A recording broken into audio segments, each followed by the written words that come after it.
Bismillahirrahmanirrahim. Assalamu alaikum. This is the fourth lecture of our IoT course. So we have covered previously medium range IoT communication technologies and low range technologies. Now we will discuss about the long range IoT technologies. Long range means when you want to connect devices in the long range, or you want to operate your devices from the distance by the internet. So this is covered by long range IoT technology, and there are different technologies, 3 to 4. They provide long range communication.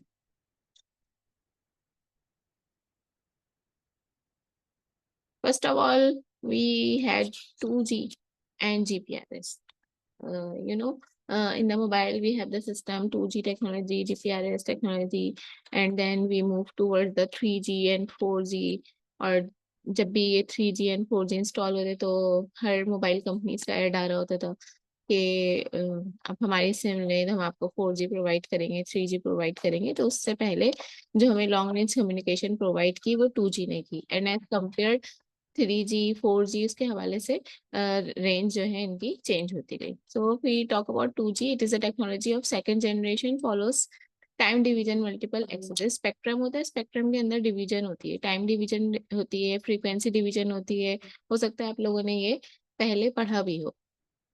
तो introduce by the European telecommunication standard. Okay, and इसकी range वगैरह यहाँ पे क्या लिखी हुई है, 1800 megahertz frequency band. अगर यहाँ पे note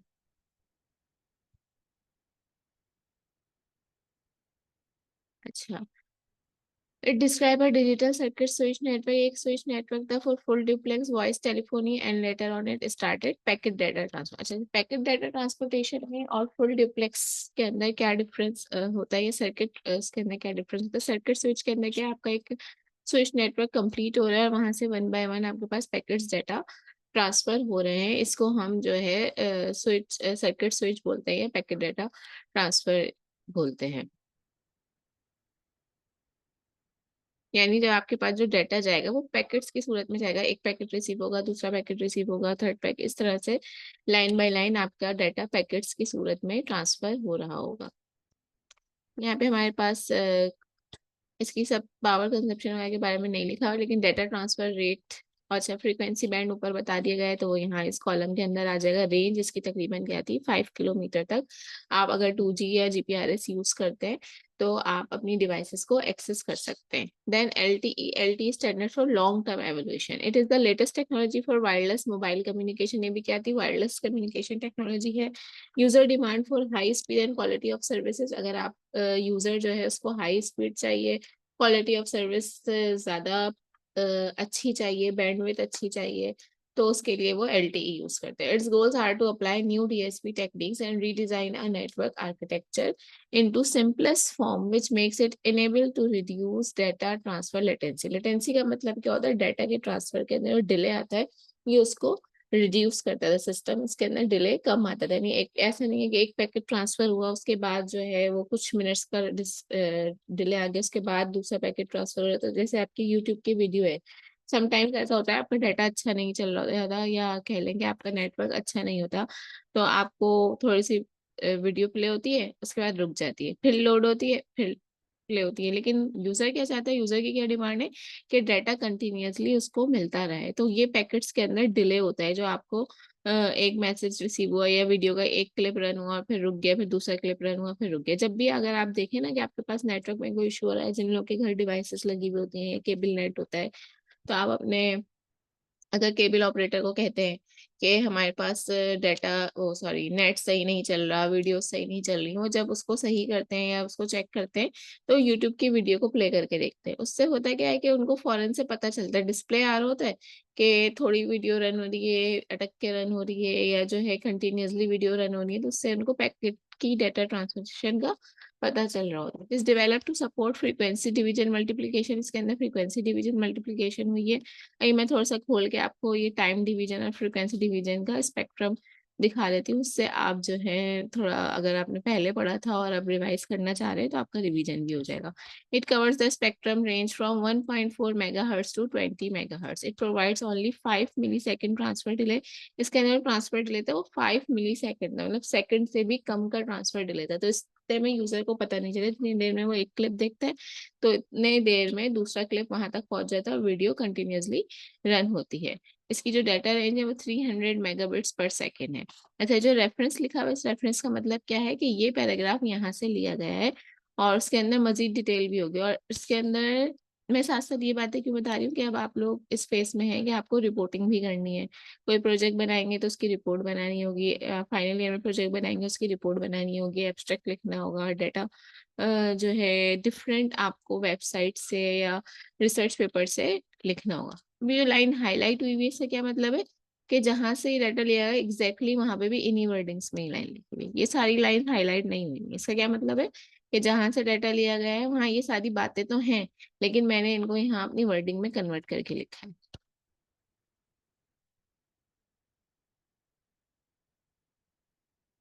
hair the comparative table. ये आपसे पूछा भी जा सकता है कि एक कंपैरेटिव टेबल बना दें कम्युनिकेशन टेक्नोलॉजीज का, जिसके अंदर आप सबको कंपेयर करके बता दें कि इसका ब्लूटूथ स्टैंडर्ड क्या है और जो है बैंडविड्थ कितनी है, पावर कंजप्शन किस लिए। और ये कंपैरेटिव टेबल हमें किस चीज़ में मदद दे सकता है कि अगर हम कोई प्रोजेक्ट बना रहे हैं और उसके अंदर हमें ये देखना है कि हम क्या टेक्नोलॉजी यूज़ करें, क्या हमारा काम ब्लूटूथ से ही हो जाएगा। हाँ, अगर हमारी कोई सर्विस ऐसी है जो कि सिर्फ अ, बहुत ही शॉर्ट डिस्टेंस पे हमें यूज करनी है, फॉर एग्जाम्पल मोबाइल और लैपटॉप को ही आपस में कनेक्ट करना है, डाटा मोबाइल से लैपटॉप पर ही भेजना है, और मैं मोबाइल लेके वहीं बैठी होंगी जहां मेरा लैपटॉप या कंप्यूटर है, तो मैं ब्लूटूथ टेक्नोलॉजी से भी काम कर सकती हूँ।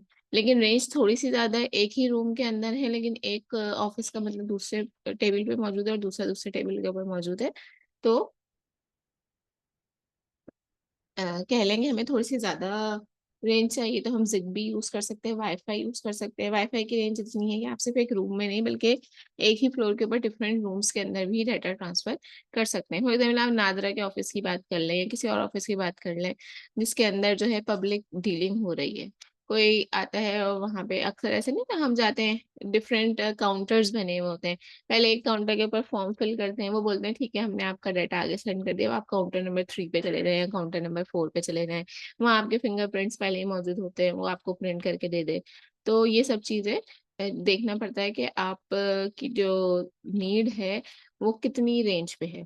फॉर एग्जाम्पल एक थंब मशीन है, जैसे आपके फिंगरप्रिंट्स ले रहे हैं, उस फिंगरप्रिंट्स वाली मशीन को हम डायरेक्ट कंप्यूटर से कनेक्ट करने के बजाय हमने उसको जो है वायरलेस बनाया है।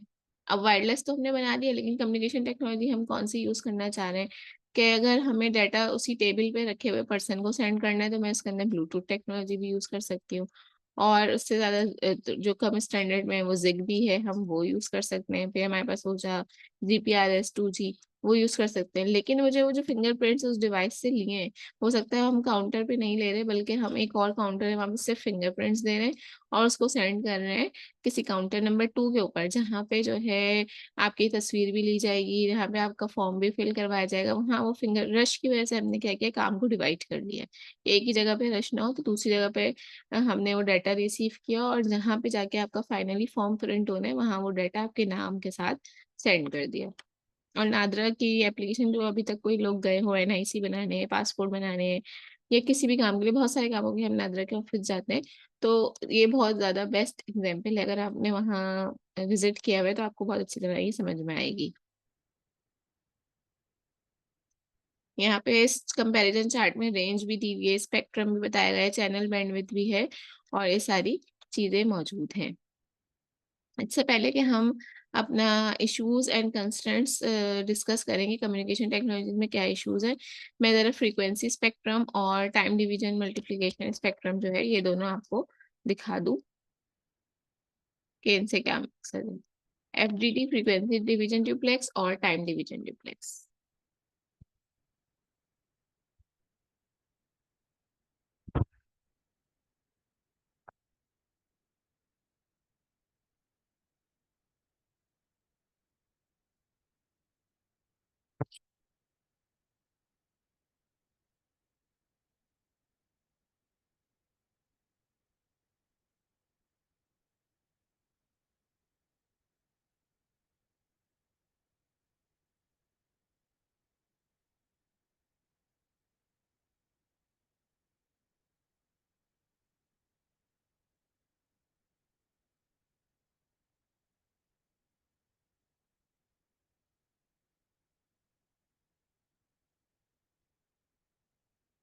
आप लोग जो है मुझसे व्हाट्सएप ग्रुप के ऊपर भी पूछ सकते हैं, कोई इशू हो, और गूगल क्लासरूम के ऊपर भी अपलोड कर सकते हैं कोई ऐसी बात जो आपको समझ में ना आई हो।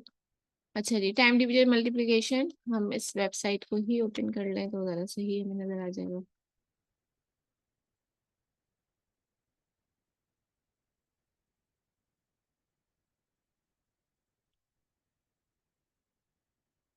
फ्रीक्वेंसी के जो बैंड्स होते हैं ना, उनके स्पेक्ट्रम आपस में जो है डिवाइड हुआ होता है कि इतने से इतने रेंज की फ्रीक्वेंसी, इतने से इतने रेंज की फ्रीक्वेंसी, और उस हिसाब से आपको डाटा ट्रांसफर में हेल्प मिलती है।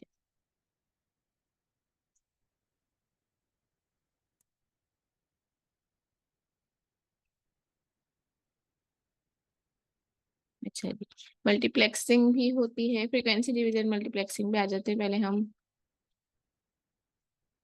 बस पिक्चर देख के मुझे थोड़ा सा समझाना है आपको।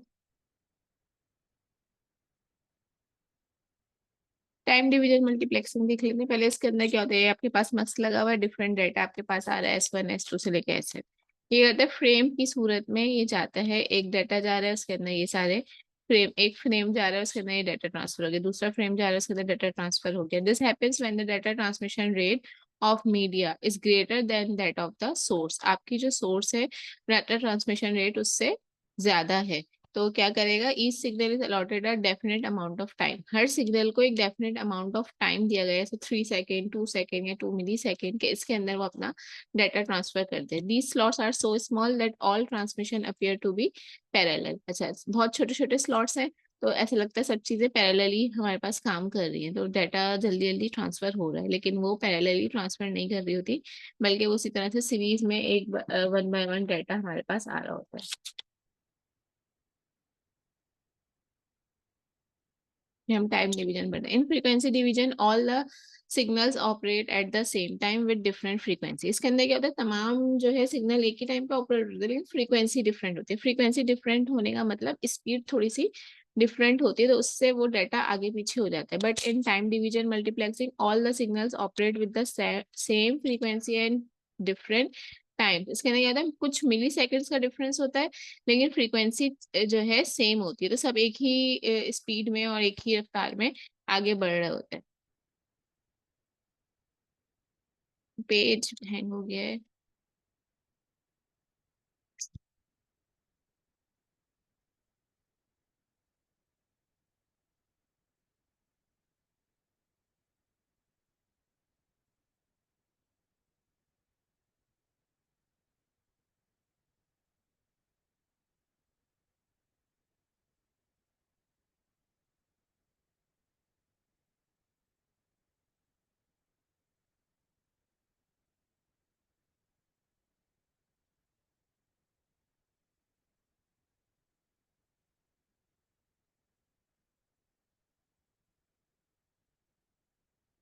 अच्छा, आपको जो है नेट पे कुछ भी सर्च कर रहे हो, कीवर्ड्स भी पता होने चाहिए कि हम क्या क्या चीजें लिख के सर्च करें तो हमें डाटा एक्यूरेट मिलेगा और सही मिलेगा।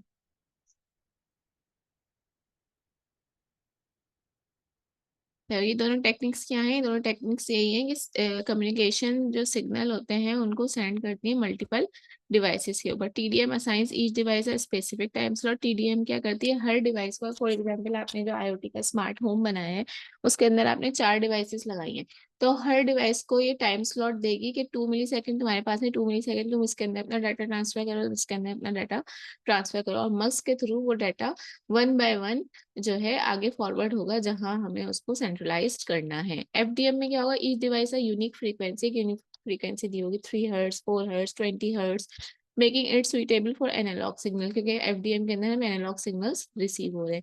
वो techniques allow more devices to use the same network, but TDM is generally more efficient for digital system. जब भी आप डिजिटल सिस्टम्स यूज कर रहे हैं तो टाइम डिवीजन मल्टीप्लेक्सिंग जो है वो बहुत ज्यादा एक्यूरेट है, क्योंकि अभी हमने देखा टीडीएम में क्या होता है कि फ्रीक्वेंसी तो डिफरेंट होती है, लेकिन टाइम स्लॉट ऐसा होता है कुछ सेकंड्स का ही डिफरेंस होता है, और फ्रीक्वेंसी भी सेम होती है, तो आपको ऐसा लग रहा होता है कि सारा काम पैरेलली हो रहा है, यानी हर डिवाइस से डाटा एक ही साथ रिसीव हो रहा है, जबकि एक साथ रिसीव नहीं हो रहा होता, कुछ मिली और नैनो सेकंड्स के डिफरेंस पे आपको डाटा रिसीव हो रहा होता है।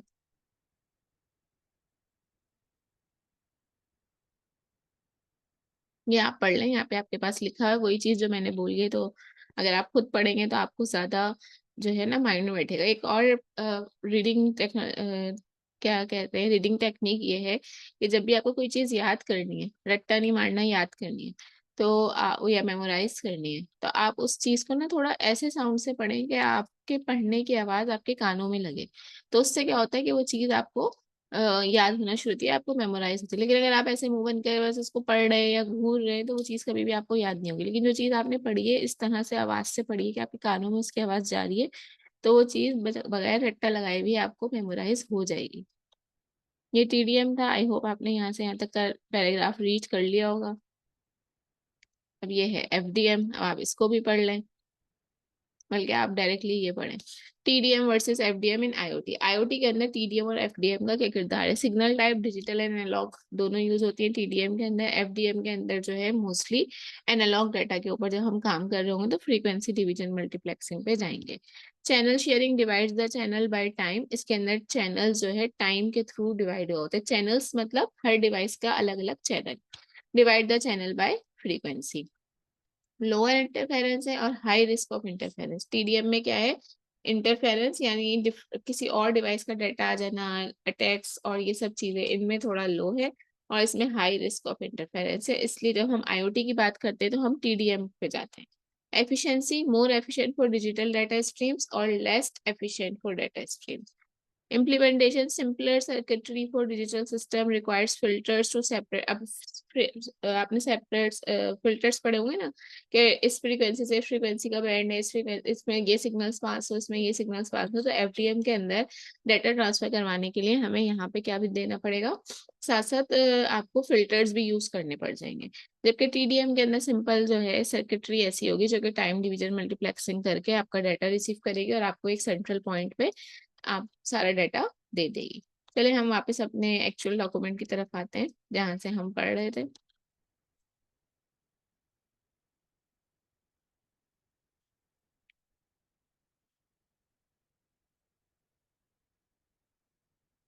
आई थिंक आपसे मैंने गूगल की स्क्रीन शेयर ही नहीं करी, आपको शो नहीं हुआ होगा, लेकिन चले मैंने वर्बली बता दिया, आपको पता चल गया है।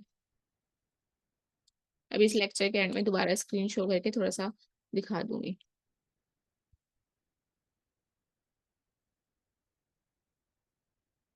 Issues and constraints of communication technology. क्या क्या इश्यूज हमें फेस करने पड़ सकते हैं? There are many requirements and design spaces. अच्छा, अब ये मेन हेडिंग्स है ना, तो इन हेडिंग्स को आप पेपर के लिए भी प्रिपेयर करें, के पेपर में भी इसके बारे में पूछा जा सकता है। अब यहाँ पे तो खाली पॉइंट्स लिखे हुए हैं, इसका मतलब ये नहीं कि आप भी जस्ट ये पॉइंट्स लिख के आ जाएंगे, बल्कि आपको मैं चाहे आपको वर्बली बताऊं कैसे भी बताऊं, आपको इस एक एक पॉइंट को पढ़ना और सर्च करना है कि इसका क्या मतलब है। There are many requirements and design spaces with many dimensions. There have following issues. IoT use communication technologies have energy efficient. ये जो communication technologies होती हैं energy efficient होती हैं। Internet of Things energy efficient, multi frequency protocol and different frequencies के ऊपर जो protocols होते हैं वो इसमें यूज होते हैं, और वही फ्रीक्वेंसी एलोकेशन होती है। न्यू और well organised multi user detection schemes. Hardware upgrades, free software implement when new protocols arise. ये इसकी रिक्वायरमेंट्स बताने के, ये इसके अंदर रिक्वायरमेंट्स हैं कि जब आपके पास कोई प्रोटोकॉल नया स्टार्ट हो रहा है, ये फॉलो करना है, तो आपको इसकी हार्डवेयर को भी अपडेट या सॉफ्टवेयर की इम्प्लीमेंटेशन को भी अपडेट करना पड़ेगा। Cognitive radio methods personalise to low power IoT devices. अब ये क्या है, ये एक थोड़ा अलग टॉपिक है, तो ये इसके ऊपर इतनी डिटेल में जाने की जरूरत नहीं है इस वाले पॉइंट के ऊपर। Adaptable communication paradigms, multi radio wireless communication, और ये सारे इसके रिक्वायरमेंट्स हैं। हाई परफॉर्मेंस हो, स्केलेबल एल्गोरिथम्स एंड प्रोटोकॉल्स हों। सिंगल होप और मल्टी होप। होप क्या कहते हैं? एक समझ ले, एक पॉइंट से दूसरे पॉइंट पे जंप करने को हम होप कह रहे होते हैं। तो सिंगल होप कम्युनिकेशन यानी वन टू वन पॉइंट है। या मल्टी होप का मतलब एक से दूसरे पे, दूसरे से तीसरे पे, तीसरे से चौथी डिवाइस पे, ये मल्टी होप कहलाएगा।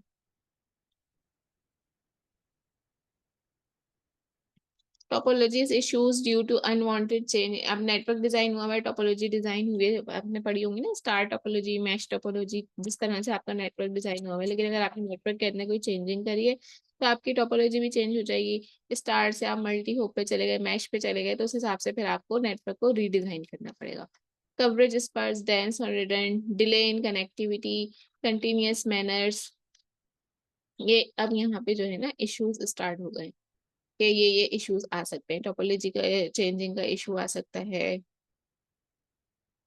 इंफ्रास्ट्रक्चर में चेंजिंग आएगी अगर एप्लीकेशन कोई दूसरी यूज कर रहे हैं, नेटवर्क साइज इंक्रीज और डिक्रीज हो सकता है। ऐसे पहले आपके पास 10 डिवाइसेस ऐड थी, अब आपने 18 ऐड कर दी, आपने 3 कर दी और बाकी सबको रिमूव कर दिया, तो आपका नेटवर्क साइज चेंज हो गया। उस हिसाब से फिर आपको उसी कॉन्फ़िगरेशन चेंज करनी पड़ेगी। कुछ नोट्स होते हैं उनका लाइफ टाइम फ्यू आवर्स का होता है, several months to many years depend on the network scenario. तो नोट्स की लाइफ टाइम का भी आपको ख्याल रखना पड़ेगा।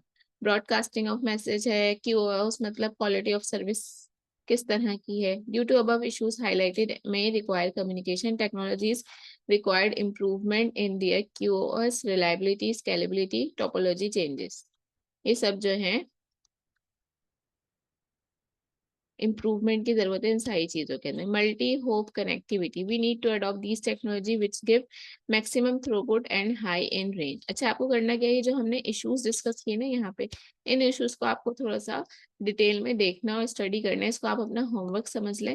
और नेक्स्ट लेक्चर से पहले मुझे आपने इसका जो भी है होमवर्क सबमिट करवाना है व्हाट्सएप के ऊपर ही, क्योंकि ये कोई असाइनमेंट नहीं है, आपका होमवर्क है। आप क्या करेंगे, जो भी चीज़ें आपने सर्च की है उसको आप वर्ड के डॉक्यूमेंट में ऐसी कॉपी पेस्ट करें या जो भी करें, और आपको वहाँ पे शेयर करना है व्हाट्सएप पे, फिर वहीं पे मैं आपसे इसके बारे में क्वेश्चन पूछ सकती हूँ, मुझे किसी के होमवर्क में कुछ पूछना हुआ तो यहाँ मैं आपका होमवर्क मेंशन कर देती हूँ।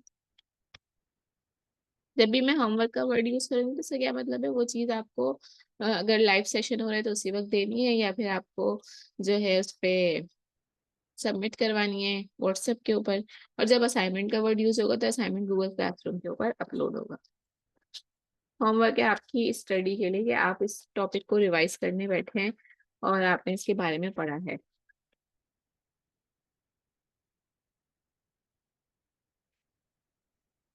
ये हमारा शायद लेक्चर 4 है।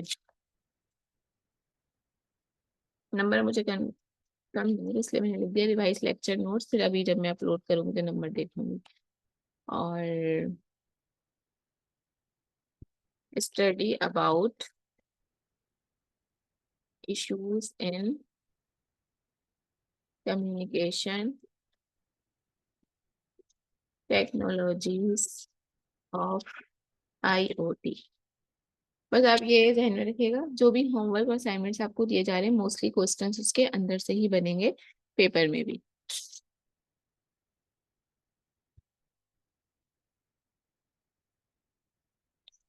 ये नोट डाउन कर लें आप। Question, study about issues in communication technologies of IoT. और अगर आपको ऐसे सीरीज में ना मिल रहा हो तो जो इश्यूज यहाँ पे डिस्कस हुए ना, ये इशू आप लिख के इसकी डिटेल देखें। मुझे इन्हीं चारों पांचों इशू की डिटेल चाहिए, उसके अलावा कोई और इश्यूज भी हो सकते हैं, लेकिन इनकी डिटेल आपको पता होना चाहिए। क्वालिटी ऑफ सर्विस रिक्वायरमेंट क्या है, और लाइफ टाइम ऑफ नोट्स जो फ्यू आवर्स का है, इससे क्या हमें प्रॉब्लम फेस करनी पड़ सकती है, और टोपोलॉजी इशू क्या है इसके अंदर, नेटवर्क साइज इशू क्या है, इन चीज़ों को आप हाईलाइट करके पढ़ लें। कोई से भी 4 इशू ऐसे कर लें, कोई से भी 4 इशूज को जरा सही से पढ़ लें, उसको पैराग्राफ में लिख लें। ठीक है।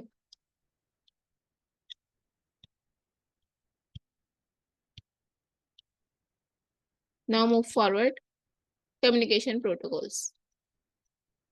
अब डिफरेंट इसके अंदर प्रोटोकॉल्स है, M2M मशीन टू मशीन और H2M human to machine. Machine to machine कैसे, डाटा ट्रांसफर मतलब मोबाइल से डाटा ट्रांसफर हो रहा है किसी डिवाइस के ऊपर। या मैंने एक एग्जांपल दी थी कि आप चाहते हैं कि आपके घर में खुद ब खुद ऑटोमेशन हो, आप घर में मौजूद नहीं है लेकिन अगर हवा तेज चल रही है तो खिड़कियां और कर्टन्स बंद हो जाएं, या धूप आ रही है तो कर्टन्स क्लोज हो जाएं।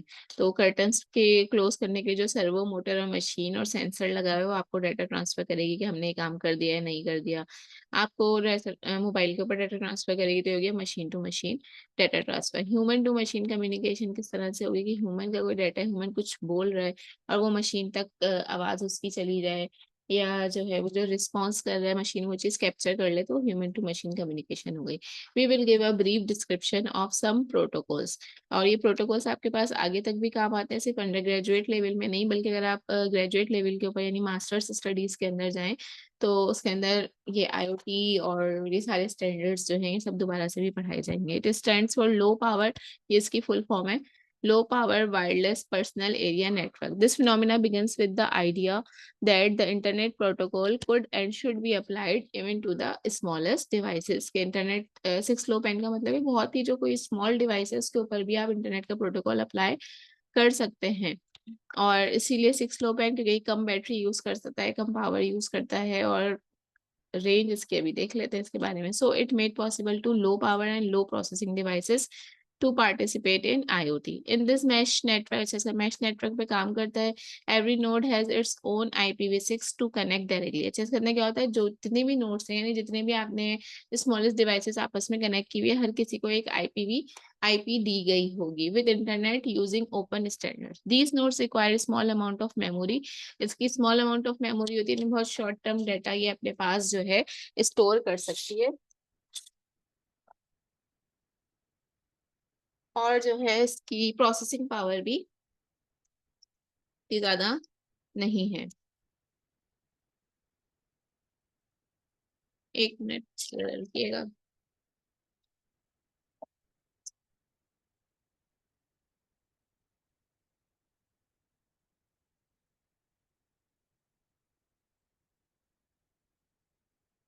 अच्छा, फिर आगे हम बात करते हैं it sends and receive packets, और ये वाला IEEE का स्टैंडर्ड यूज करके पैकेट्स को सेंड करती है।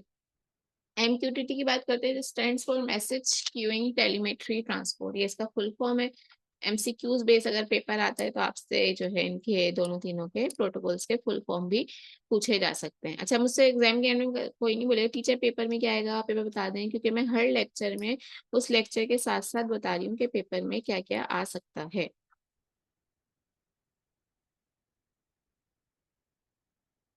It was invented by इनके थ्रू इन्वेंट हुई to connect monitoring devices of oil and gas industry। अच्छा, पहले जो MQTT अप्लाई किया गया वो कहाँ किया गया, ऑयल एंड गैस इंडस्ट्रीज के अंदर डाटा लेने के लिए इसको अप्लाई किया गया था, या मॉनिटरिंग के लिए।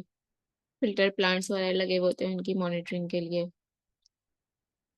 There are 4 steps involved in MQTT session. अच्छा, MQTT या प्रोटोकॉल है वो किस तरह से काम करता है, इसके 4 स्टेप्स होते हैं। पहले ये कनेक्शन बिल्ड करता है, यानी अगर डिवाइसेस आपस में बिल्ड है, लेकिन उससे पहले जब डाटा ट्रांसफर करना है तो इनके दरमियान में ये एक कनेक्शन बिल्ड करेगा। ऑथेंटिसिएशन, फिर ऑथेंटिसिएशन होगी कि भाई डाटा जो है, जो आ रहा है या रिसीव हो रहा है वो सही जगह से, या इन्हीं डिवाइसेस को आपस में कनेक्ट करना है, ये ऑथेंटिकेट करेगा कि ये डिवाइसेस हमारे ही नेटवर्क की हैं या नहीं है।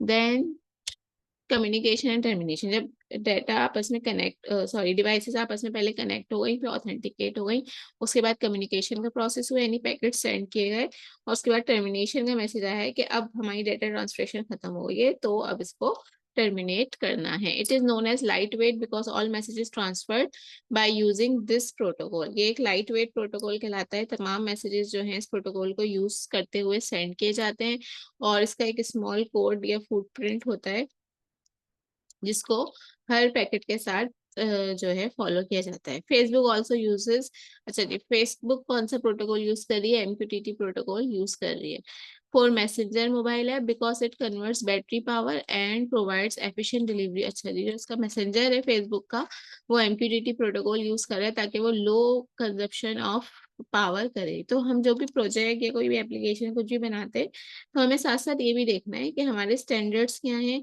और उस स्टैंडर्ड को यूज करते हुए पावर कितनी कम या ज्यादा जो है फॉलो हो रही है।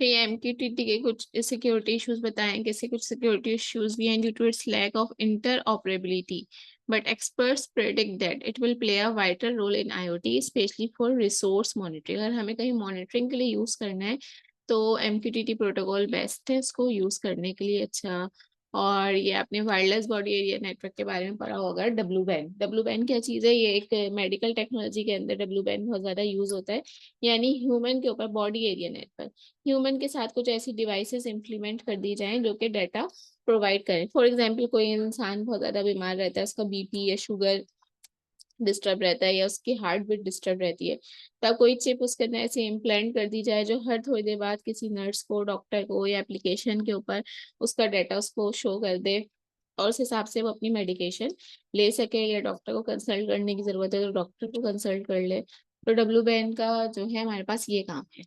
Then we have another protocol that is SCOPE. The traditional web-based protocols are considered heavy for, अच्छा मैं आपको टाइम देती हूँ, आप ये पैराग्राफ रीड आउट करें, उसके बाद में पढ़ाते हैं, क्योंकि सिर्फ मैं ही बोलती जाऊंगी तो वो फिर एक जो है ना सही नहीं रहेगा। तो आपकी भी क्लास में इन्वॉल्वमेंट चाहिए, तो उसके लिए यही होगा कि आप इसको स्टडी करें और इसके बारे में सोचेंगे क्या बोल रहे हैं, then I will explain it.